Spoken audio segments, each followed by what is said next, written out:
Are you finding it, because Australia is still primarily doing a lot of grass finished beef, and they export a lot of it to the U.S. In fact, in fact, most of the U.S. grass fed beef consumption is actually exported or imported from Australia, which is interesting. Okay. But are you finding it hard time to get enough fat in your food? Do you struggle to get enough fat? Yeah, that's a good point. Like in Australia, they've really gone after the low fat idea. So they took it to heart, which is, I mean, you should. Like if we're saying that cholesterol and saturated fat are bad for you, like you really shouldn't eat it, and so they really took that to heart. And so they've actually bred their cattle to be more lean as well. And so, I've spoken to ranchers and butchers about that, and they were saying, there was like, yeah, they've just basically ruined the stock of cattle here and made them so lean. So, even like a ribeye, I mean, it almost looks like a sirloin, some of these things. And so that's when I would like melt butter into those things. I started doing that. Obviously didn't need to do that here really. But when I went down to Australia, I started melting butter into those if they were looking too lean. Yeah. Yeah. I mean, it can be a problem for you trying to get enough fat for sure. Let's talk a little about cholesterol, because I think that is what are your thoughts regarding, I see a lot of people, not all of them, but many do see an elevation, sometimes a very significant elevation in things like your LDL and total cholesterol. So how do you approach that with people? I mean, I don't know if you're talking to people or advising people, but what's your reaction when that happens? I just sort of just let them know that cholesterol and LDL cholesterol were never a problem in the first place. And that's what, I was in a debate with, we had sort of 3 guys on our side, 3 guys on the other, just basically, arguing, did we get cholesterol wrong? Should we reconsider it? Or, no, it's 100% right. This is the only cause of heart disease. And so we were obviously arguing that, we sort of missed the mark on this one.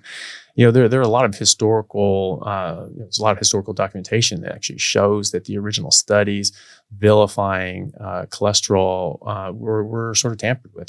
There's Ansel Keys, who did a 7-nation study. It actually should have been like a 23-nation study, and didn't actually show any correlation between increased cholesterol and saturated fat. JAMA reported in 2015, actual internal memos showing that a number of Harvard professors were being paid off by the sugar companies. One of those guys was named head of the USDA. He's the guy who authored and published the 1977 declaration that cholesterol caused heart disease. So just the foundation was quite shaky. And then you have a lot of other studies, most of them after 2015, that show no correlation between increased LDL or saturated fat and heart disease. In fact, some of these are finding inverse correlations. So inverse relationships between LDL and saturated fat and like stroke rate or heart disease. So I just try to caution them and just say, hey, look, LDL isn't what we thought it was. It's not the monster that we were told. It's a more complex inflammatory disease that's a lot more complex than just cholesterol in and heart disease out. And generally, if your HDL is high and your triglycerides are low, I'm usually pretty happy with that. If people sort of have aberrant triglycerides, but they've been carnivore for sort of 6 months, you sort of recommend getting like a particulate study, LDL particulate study, to just further deep dive into that and see if these are damaged LDL cholesterol or not, because that's the main thing. You get glycation and oxidation of these LDL cholesterol. They knock out the ApoB100 on the surface, so now your liver can't recognize it anymore, and your scavenger macrophages are just sucking these things up. They turn into massive foam cells, and this is all part of a larger inflammatory process that then begets atherosclerosis. But if you're not damaging your LDL in the first place, and you're not knocking off that ApoB100, you're not going to have a problem. And I don't think there's much of a cause of concern just for the discrete number of your LDL. In a vacuum, unless without all the other things going on. Yeah, it's interesting. I think there's a lot of nuance around this, and a lot of people say its particle number is clearly consistently associated with increasing cardiovascular disease. But then you talk about, what is going to allow those particles to be trapped in the wall?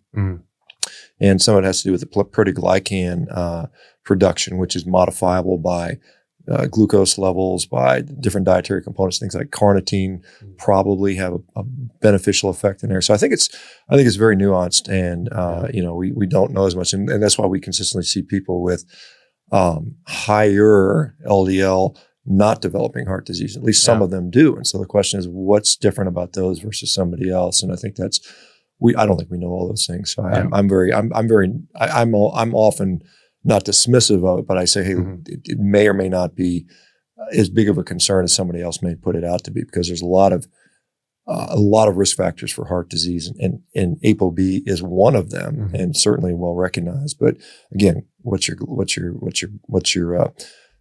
diabetic status? What's your HDL and triglycerides will have a role there. There's an ApoB to ApoA relationship that is not inconsequential, and there's just a whole bunch in there. So it's kind of an interesting thing.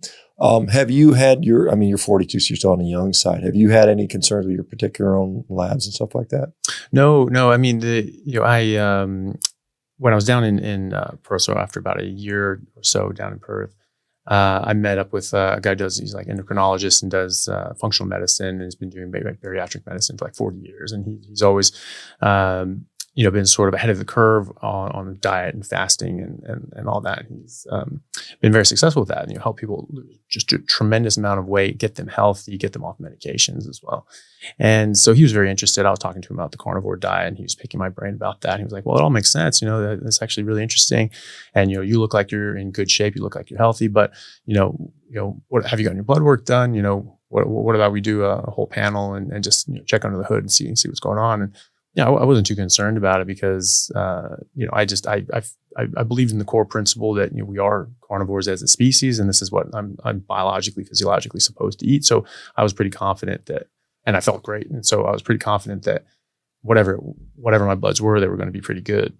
But I, just why not? And so I went and got them, and he gave me a call a couple weeks later, and he said, I was like, yeah, we should go and talk about this carnivore diet over a steak sometime, because your bloods came back and they were really good.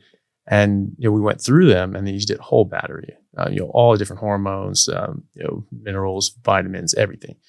And he said that if you took 100,000 people my age off the street, then my bloods would be number one without a shadow of a doubt.